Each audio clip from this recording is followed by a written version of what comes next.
something has been shifting in your life, and you can feel it even if you can't fully explain it. Conversations that once felt natural now feel forced. People you used to hear from every day have gone quiet. Your phone stays still longer than it used to. And when it does light up, it doesn't stir the same excitement. You find yourself awake late at night, staring at the ceiling, mind racing, heart restless, body tired but unable to rest. It's as if an invisible pressure has been building inside you, pushing you forward while at the same time stripping away what used to feel familiar. At work, things may have started to feel off. Tasks you once handled easily now feel heavy, not because you're incapable, but because your spirit resists staying small. You might notice that your tolerance for meaningless meetings, shallow goals, or dishonest environments is fading. Maybe you didn't quit the job, but something inside you already has. You show up, you perform, but deep down you know you don't belong where you are anymore. That quiet dissatisfaction isn't laziness. It's not ingratitude. It's a symptom. In your finances, you may have experienced strange fluctuations. Money comes in, but it doesn't seem to settle. Or perhaps you're being forced to budget more carefully than ever before. Unexpected expenses show up. Plans you made with confidence suddenly stall. It feels like you're being slowed down, restrained, even humbled. But what if this isn't punishment? What if this tightening is actually alignment, forcing you to stop leaning on what used to give you security? At home, the atmosphere may have changed too. Family dynamics feel strained. Small disagreements escalate faster than they should. You feel misunderstood, even by people who love you. Sometimes you withdraw, not out of anger, but because explaining yourself feels exhausting. You're not depressed, but you're not comfortable either. You're in between, and that in-between space can feel lonely. Here's the part no one tells you before clarity comes. Confusion often increases before peace settles. Restlessness rises before new direction is revealed. Old connections loosen their grip. This is not chaos for chaos's sake. This is transition. Think about a very ordinary moment. You're sitting in traffic. Late afternoon, sunlight fading, surrounded by cars going nowhere. The radio is on, but you're not listening. Suddenly a thought surfaces. Uninvited but clear. There has to be more than this. Not more money, not more noise, more meaning. That thought didn't come from boredom. It came from awakening. You may have tried to distract yourself. More scrolling, more work, more entertainment. Yet the pressure doesn't leave. In fact, the quieter your environment becomes, the louder that inner voice grows. It's not accusing you. It's calling you. And calls are rarely comfortable. Right now, you don't need labels. You don't need someone to tell you who you are. You only need to recognize what you're experiencing. Loss of appetite for old things. Loss of patience for shallow cycles. Loss of fear for walking away from what no longer fits. These are not breakdown, these are symptoms of separation. There is also something else happening despite the uncertainty. You're still standing. You haven't collapsed. You haven't given up. Even on days when you feel tired, something steadies you. When anxiety tries to spike, it doesn't fully take over. When fear whispers, it doesn't control you. There is a quiet restraint around you, as if something unseen is holding the line. The Word of God declares in the book of Psalms, chapter 23, verse 4, "Even though I walk through the valley of the shadow of death, I will fear no evil, for you are with me. Your rod and your staff, they comfort me." Notice what that verse does not say. It does not say the valley disappears immediately. It does not deny the shadow. It simply establishes presence in the middle of it. comfort does not always come as removal. Sometimes it comes as endurance. Picture your life 6 months from now. Not in fantasy, but in reality. You wake up with clarity instead of dread. Your work aligns better with your values. Your finances are simpler, cleaner, less chaotic. Your relationships are fewer, but more honest. You breathe deeper. You move slower. You know why you're saying yes, and you're no longer guilty about saying no. That future doesn't start with applause. It starts with pressure. This is why this moment matters. If this message resonates, don't rush past it. Take a second to acknowledge it. Support the channel by liking, sharing, commenting, and subscribing if you feel led, because staying connected to messages like this keeps you grounded during transition. But more importantly, stay present with yourself right now. Let me ask you directly, what if the discomfort you're trying to escape is actually preparing you for a life you've been praying for? At the end of this moment, as a simple act of alignment, comment 77 below, not for superstition, but as a marker that you recognize this season and you're willing to walk through it with awareness. Now that the surface has shifted, you may be wondering why the pressure intensified instead of easing. You tried to stay quiet. You tried to adapt. You tried to be agreeable, patient, understanding, and yet resistance met you at every turn. Doors closed without explanation. People questioned your motives. Your intentions were misunderstood. It felt personal, even when no one said your name out loud. This is where many people turn inward and assume something must be wrong with them. But what if the resistance itself is the signal? In everyday life, this shows up in very practical ways. At work, you might notice that you're suddenly held to a higher standard than everyone else. Mistakes others make are overlooked, while yours are magnified. Your ideas create tension, not because they're flawed, but because they expose weaknesses in the system. You're not trying to stand out, yet somehow you do, and that visibility attracts pressure. Financially, the pattern continues. You work hard, plan carefully, yet progress feels delayed. You almost break through. Then something interrupts the momentum. It's frustrating, especially when you compare yourself to others who seem to advance effortlessly. But comparison hides the truth. Your path is being guarded from shortcuts that would entangle you later. What feels like opposition is often redirection. In relationships, the discomfort cuts deeper. People who once supported you begin to question you. They say you've changed, even though you're simply becoming more honest. Some pull away quietly, others challenge you openly. You might feel accused of being distant or proud, when in reality you're just no longer willing to live disconnected from yourself. Picture a simple moment: you're driving home after a long day, replaying a conversation that didn't sit right. You weren't wrong, but you weren't received. You spoke calmly, yet the response was defensive. That lingering heaviness in your chest isn't guilt, it's awareness. You're realizing that growth often costs familiarity. This is where many people retreat. They soften their edges, they lower their voice, they return to what's comfortable just to restore peace. But peace that requires you to shrink is not peace, it's avoidance. And something in you knows that going backward would cost more than pressing forward. Opposition is rarely random. Pressure tends to find movement. Resistance forms around momentum. When you begin to step into alignment, misalignment pushes back. That doesn't mean you're doing something wrong. It often means you're doing something that matters.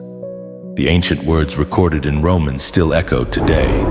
Chapter 8, verse 31. If God is for us, who can be against us? That verse doesn't claim no one will oppose you. It reframes opposition. It places every force, every delay, every accusation into proper scale. Against you is not greater than for you. Resistance may surround you, but it does not define the outcome. Hope appears here in a grounded way. You realize you're not unraveling under pressure, you're clarifying. Your values are sharpening. Your discernment is improving. You're learning when to speak and when to stay silent, when to hold your ground and when to walk away. This is maturity forming, not isolation. Consider what lies ahead if you continue without retreating. You won't need to prove yourself. Your consistency will speak. The right environments will recognize you without explanation. The right people won't need convincing. The season you're in is stripping away the need for validation so you can operate with quiet confidence. There is also a strange relief that comes with this understanding. You stop personalizing every challenge. You stop wondering why you're always the one tested. Instead, you begin to see testing as refinement. Fire doesn't ask permission to purify, it simply reveals what's real. Let this settle into you. Not every closed door is rejection. Not every raised voice is authority. Not every delay is denial. Some things resist you because they cannot control you. Here is the question you need to sit with now if opposition is confirming your direction rather than questioning it. How would that change the way you respond to pressure? You don't need to resolve everything today. Sometimes strength looks like staying steady while clarity catches up. You're allowed to move slowly without losing direction. Growth doesn't always announce itself. Often it whispers through consistency, patience, and small decisions that protect your inner peace. There will be moments when doubt resurfaces, especially when progress feels invisible. In those moments, remember that roots grow in darkness before anything breaks the surface. What feels like delay may actually be depth forming, ensuring that what rises later will not collapse under weight. Pay attention to what no longer drains you the way it used to. Notice how certain fears have lost their grip. These are quiet signs of change. You are not becoming harder. You are becoming clearer, less reactive, more grounded in who you are becoming. As you move forward, let pressure teach you rather than harden you. Let resistance refine your choices, not your compassion. The season ahead will require steadiness more than speed, and you are learning, even now, how to carry strength without losing yourself. At this stage, something subtle but powerful begins to happen inside you. The noise around you may not have decreased, but your reaction to it has changed. What once provoked anxiety now produces distance. What once demanded explanation now receives silence. This is not withdrawal. This is discernment forming. You begin to notice that not every message requires a response. Not every opinion deserves your energy. In practical terms, this shows up on an ordinary weekday. An email arrives at work with a passive-aggressive tone. In the past, you would have rewritten your reply 5 times trying to sound perfect, fair, unoffensive. Now you pause, you respond simply, clearly, without emotional leakage. And surprisingly, the situation resolves faster. Authority doesn't always come from volume, it often comes from restraint. Financially, you're also changing. You start making quieter decisions, less impulsive spending, more intentional planning. You may turn down an opportunity that looks good on the surface but feels rushed underneath. Others don't understand why you're not jumping in. You don't explain. You just know that speed without clarity costs more than waiting. This is not fear. This is maturity. In family dynamics, the shift is even more delicate. You might still love deeply, but you no longer absorb every emotional storm. When tension rises, you don't immediately take responsibility for fixing it. You listen. You observe.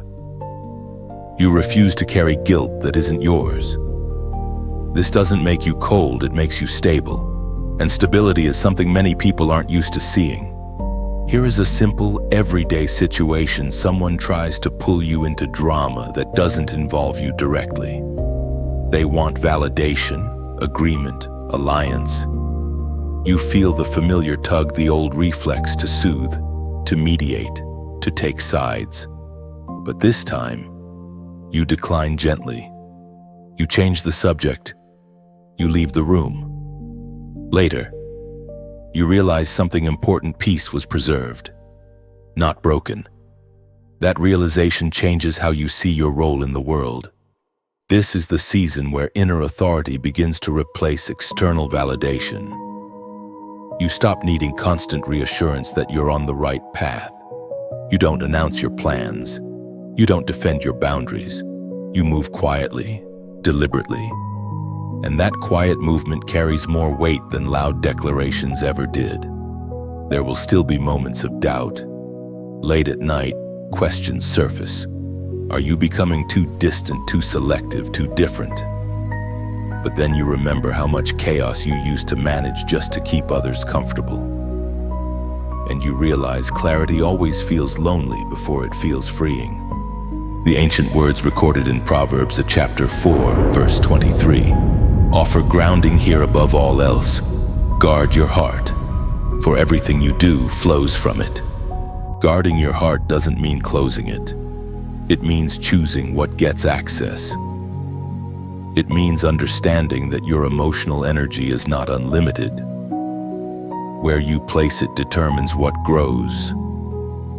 When you protect your inner life, your outer life begins to align naturally.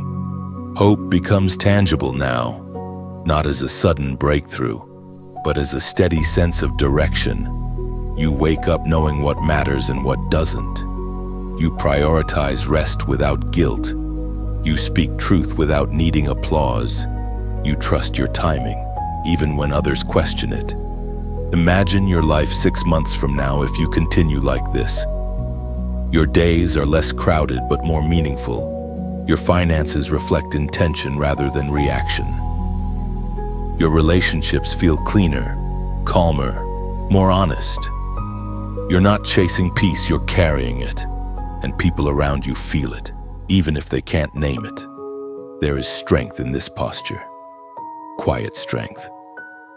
The kind that doesn't need to prove itself. The kind that survives storms because it knows when to bend and when to stand firm. You are learning that not everything deserves your concern. And that realization is freeing more space than you expected. Now, as a moment of alignment, I want you to comment a short phrase, no more than 3 words. I choose clarity. By typing this, you're not making a promise to anyone else. You're acknowledging the shift happening inside you. You're recognizing that discernment, not urgency, is guiding your next steps. So ask yourself honestly if you continue to protect your inner peace this way. What kind of life might finally have room to grow? When you write, I choose clarity, you are not claiming perfection or certainty. You are declaring that confusion no longer gets to lead your decisions. It means you are willing to pause, to listen inwardly, and to let understanding arrive before action, even when others rush you. That short sentence also signals a boundary. You are choosing clarity over people-pleasing, clarity over emotional chaos, clarity over reacting from fear. It's a way of telling yourself that your peace is not negotiable, and that your future deserves decisions made from truth, not pressure. Most importantly, I choose. Clarity is an agreement with the process you're in. You're accepting that growth may be quiet, slow, and misunderstood, but still right. By choosing clarity, you allow wisdom to shape your steps. So what you build next is stable, lasting, and truly yours. By now, you can sense that something in your life has already been decided, settled, sealed, even if it hasn't fully appeared yet. There are outcomes that no longer feel fragile. Certain directions feel irreversible. You're not guessing anymore. You're recognizing. And recognition carries responsibility. What has been sealed must be discerned clearly, then protected intentionally, or it can be diluted by noise, access, and neglect. The first practical instruction is this: learn to identify what has already been sealed in your life. Sealed things reveal themselves through consistency, not excitement. In your daily work, this may look like a competence that doesn't disappear under pressure. Even when circumstances change, deadlines tighten, or leadership shifts, this ability remains reliable. You don't have to hype it. You don't have to defend it. It simply works. That steadiness is a mark. In finances, what's sealed often shows up as restraint rather than abundance. Perhaps you've developed a habit of saying no to quick money that compromises your values, or maybe you've learned to live slightly below your means. Even when temptation invites excess, this isn't lack, it's containment. And containment preserves what is meant to last. In relationships, sealed things feel calm, not dramatic. Notice who doesn't rush you, doesn't pressure you to explain yourself repeatedly, doesn't punish you for needing space. These connections don't demand constant proof of loyalty. They respect your pace. That respect is rare, and it's a sign. Once recognition happens, the second instruction follows naturally: keep boundaries around what has been sealed. Boundaries are not walls, they are borders. They define where something valuable begins. Practically, this means becoming selective with access. Not everyone needs to know your next move. Not every opinion deserves a seat at your table. In family life, this may require quiet firmness. You might stop over-explaining decisions you've already settled internally. You might disengage from circular conversations that go nowhere. This doesn't mean withdrawal, it means clarity. And clarity eventually lowers conflict, even if it initially surprises people. Consider an everyday situation you finally establish a healthy rhythm-balanced work hours. Intentional rest, clearer priorities. Then an old pattern knocks. Late night calls. Urgent problems that somehow always land on you. Emotional chaos disguised as closeness. Guarding what's sealed means you pause before responding. You don't rush to fix what isn't yours. You protect the rhythm you worked hard to build. This is stewardship, not selfishness. Anything with value requires care. You wouldn't leave a finished painting in the rain and call it generosity. You'd protect it until the right moment to display it. There will be moments when doubt whispers that you're becoming distant, too guarded, too different. But notice the fruit. Your energy is returning. Your thoughts are clearer. Your reactions are calmer. Life is simplifying, not shrinking. That's not loss, that's refinement. The Spirit spoke through the prophet Isaiah, chapter 54, verse 17. No weapon formed against you shall prosper. That statement doesn't deny opposition. It reframes it. Weapons may form opinions, delays, misunderstandings, but they won't succeed against what has been sealed. Your role isn't to fight everything. It's to remain aligned so opposition exhausts itself. Hope becomes practical here. You start seeing results not through force, but through consistency. Work stabilizes, finances organize, relationships clarify. You stop scattering your attention across too many emotional fronts. You move with intention, not urgency. Think of your life like a house under careful renovation. Some rooms are finished, solid, ready. Others are still exposed beams and dust. You don't invite crowds into unfinished spaces. You don't apologize for protecting the structure. You honor the process. In time, what's complete will speak for itself. And here, without pressure, a gentle choice appears. If this space feels like a quiet room rather than noise, like a place where your thoughts can stand upright, then you already understand the gesture. Liking this message is like placing a small stone on the path so you can find your way back. Sharing it is like offering a lantern to someone walking behind you in the same dusk. Subscribing is simply choosing to return to a well that didn't run dry when you needed clarity most. No demand, no urgency, just recognition.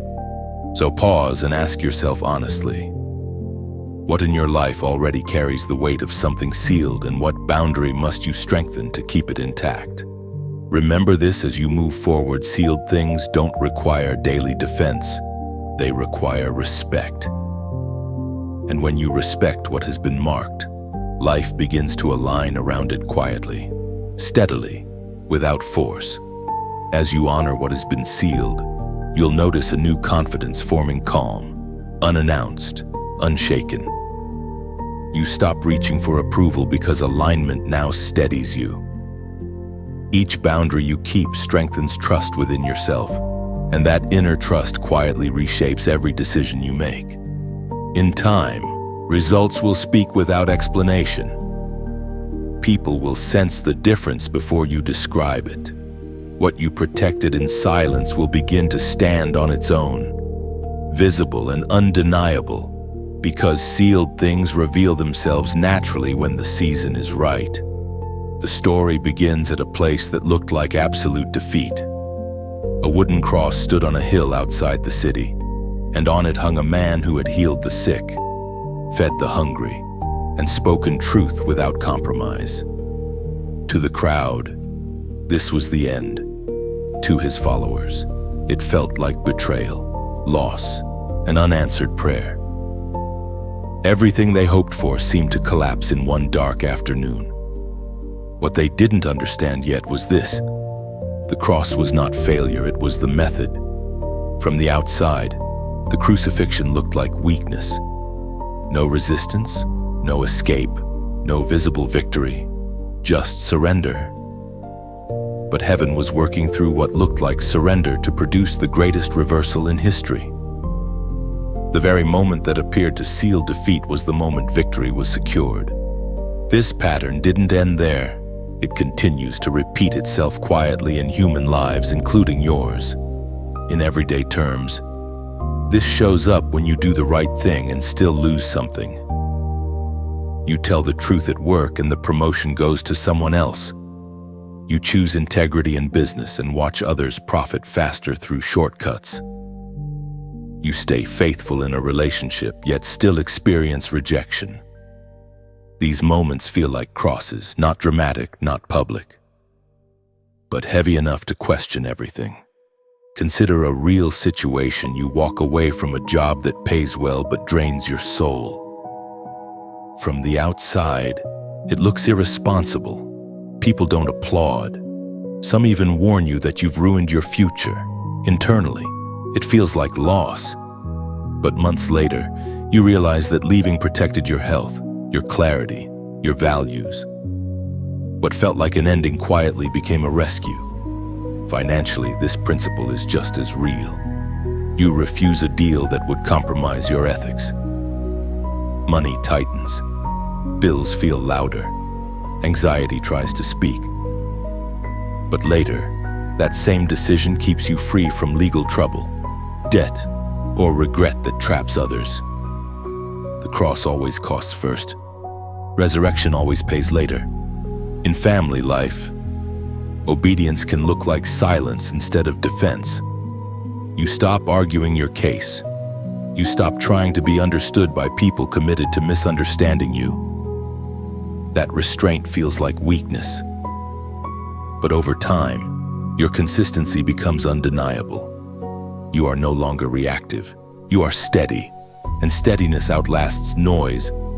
The power of the cross is that it exposes a deeper truth. God does not win the way humans expect. He doesn't always remove pain immediately. Sometimes he redeems it. He doesn't always rescue you from loss. Sometimes he transforms loss into authority. The ancient words recorded in the letter to the Corinthians, chapter 1. verse 18, reveal this mystery clearly. For the message of the cross is foolishness to those who are perishing, but to us who are being saved, it is the power of God. What looks foolish to the world often carries divine power beneath the surface. Waiting instead of rushing, obedience instead of revenge, letting go instead of holding on. These choices don't look impressive, but they shift outcomes permanently. Hope rises here not as hype, but as understanding. You begin to reinterpret your past. That rejection, it wasn't the end. That delay, it wasn't denial. That season where everything stripped down to nothing, it was alignment. The cross always comes before resurrection, but resurrection is never optional once the cross is embraced. Imagine where you might be now if you had forced every door open, if you had compromised every time it felt uncomfortable to stand still, if you had chosen relief over obedience. The cost would have been invisible at first, but devastating later. What saved you wasn't luck. It was restraint.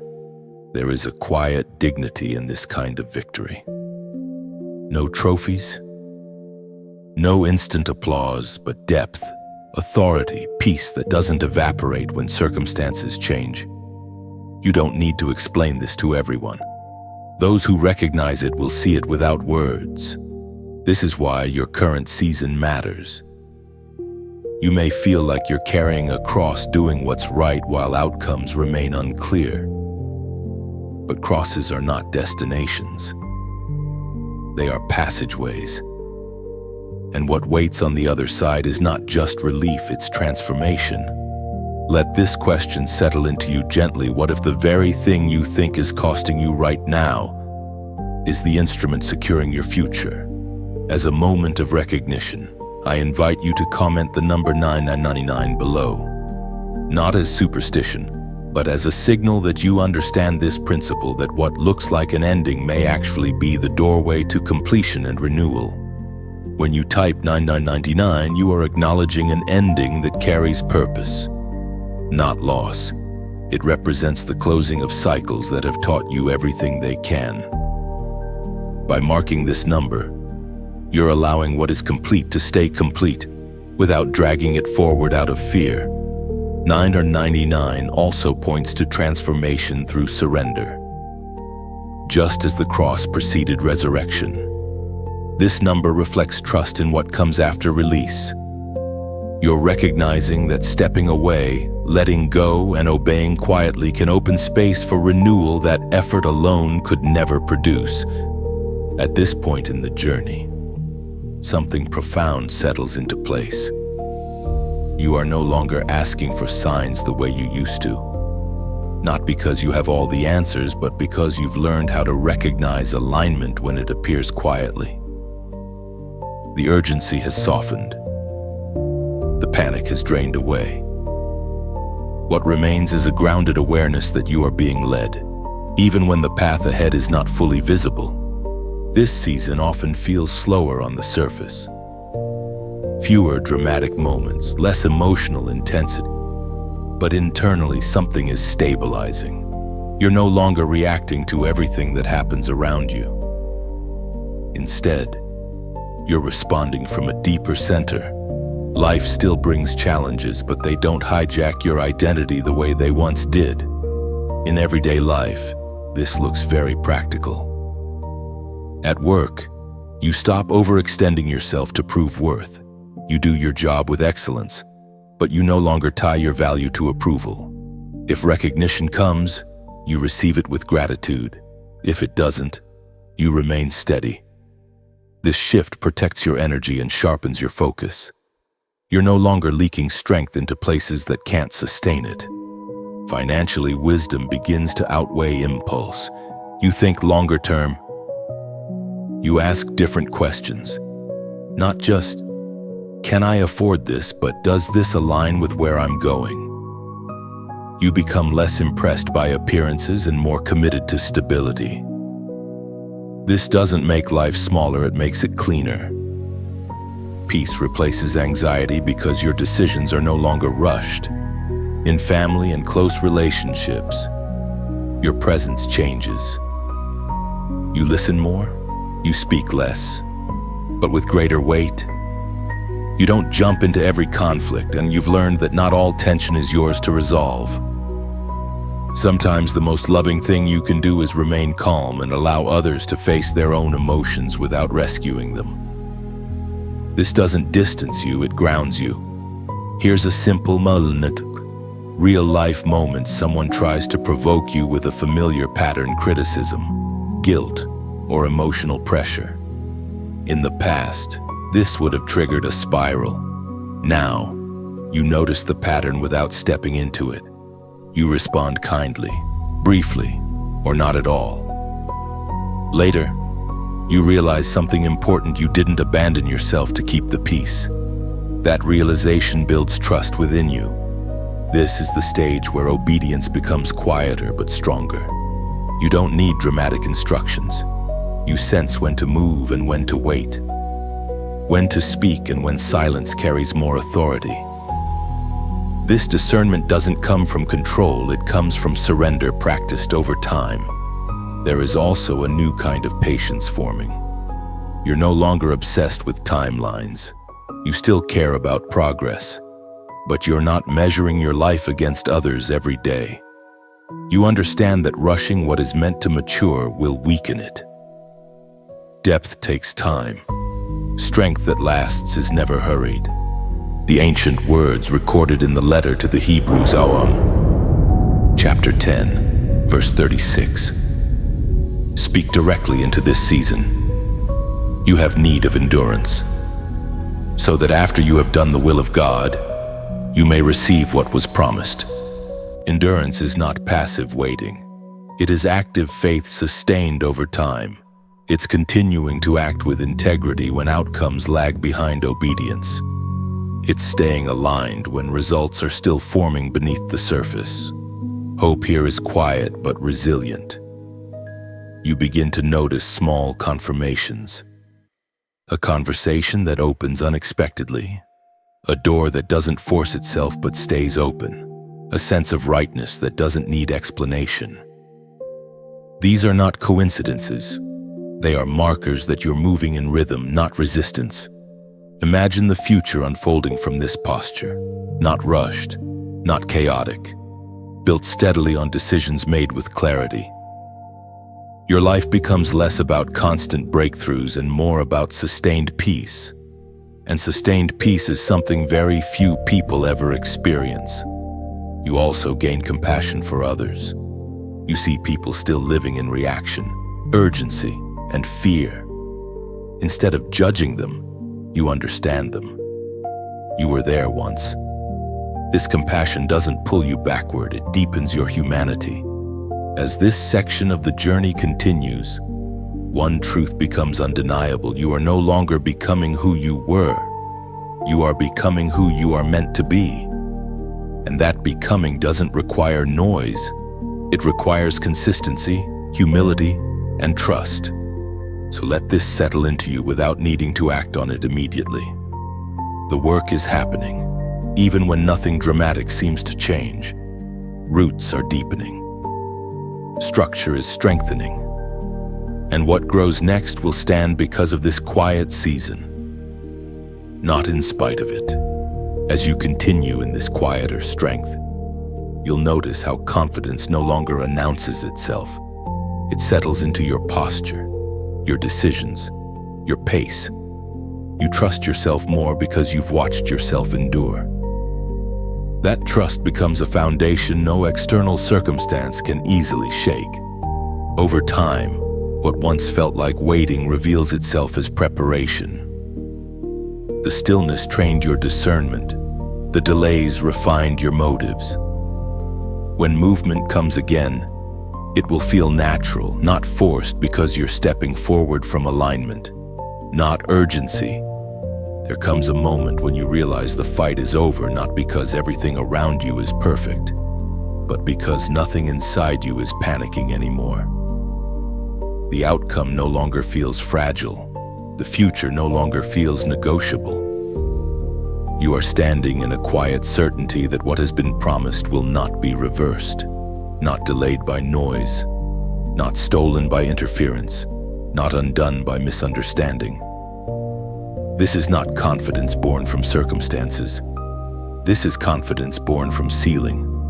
You've walked through confusion without losing yourself. You've endured pressure without becoming bitter. You've learned restraint without shrinking. And now, something subtle but unmistakable marks you authority without aggression. You no longer chase clarity, it meets you. You no longer argue with timing, you cooperate with it. The victory you're stepping into doesn't need to announce itself loudly. It has weight. And weight speaks for itself. In everyday life, this looks surprisingly simple. At work, you move with calm precision. You're not scrambling to be seen. You're trusted. When decisions need to be made, your voice carries influence because it's measured. You don't react, you assess. That steadiness didn't come from talent alone. It came from seasons where you chose alignment over impulse.